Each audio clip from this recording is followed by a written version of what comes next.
Good day.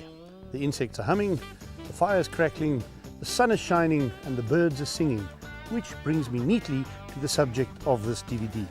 How to make potjiekos out of our fine feathered friends. Yes, chicken, duck, goose, guinea fowl, ostrich, you name it, we cook it. Have fun.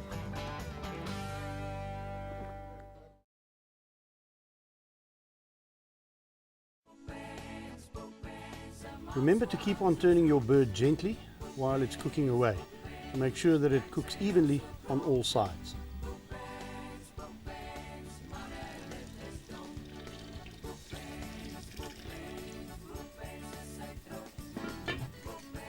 It's a good idea to add some water to the pot every once in a while because this creates steam which helps the bird to cook on the inside.